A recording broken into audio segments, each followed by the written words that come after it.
చూస్తారేంటి? తాగండి.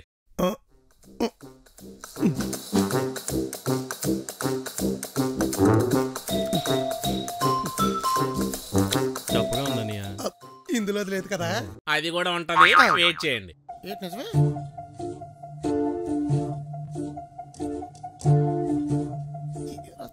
రే ఏం ప్లాన్ ఉంటారబ్బా? మళ్ళీ పోతాడు.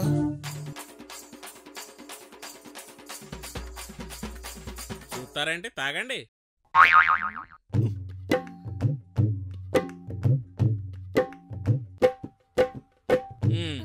ఇప్పుడు మీ ముందున్న గ్లాసులు ఒకటి నవంబరు, ఒకటి డిసెంబర్. తెలుసు, గ్లాసుల మీద రాశారు కదా. దాంట్లో పోసిన డ్రింకు మీ నవంబరు, డిసెంబరు శాలరీస్.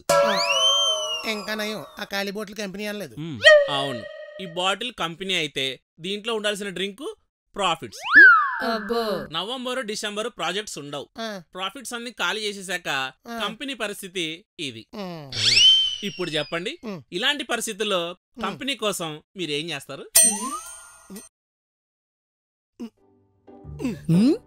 కంపెనీ కోసం నేను ఒకటి చేస్తా.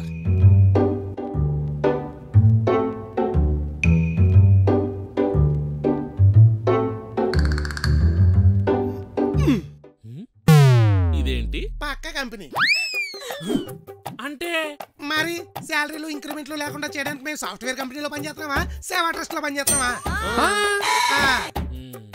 అందుకే నానా కష్టాలు పడి ఒక ప్రాజెక్ట్ సంపాదించా. అవునా? ఎంత కమర్షియల్ గా ఉన్నారా? నువ్వేం చేస్తావు? మీ క్లాస్ అంతా కంప్లీట్ అయిపోయాక చెప్తా. నువ్వు కమర్షియల్ అమ్మ మొగుడివిరా. థ్యాంక్స్. సో మీరందరూ కష్టపడి ప్రాజెక్ట్ తొందరగా కంప్లీట్ చేస్తే కంపెనీ ప్రాఫిట్ లోకి వస్తుంది. సార్, నెక్స్ట్ మంత్ నాకు మ్యారేజ్ అయ్యేలా ఉందని చెప్పాను కదా సార్. ఒక వికెట్ అవుట్ సార్. సంక్రాంతికి 15 రోజులు లీవ్ అడిగాను కదా సార్. Main bowler injured.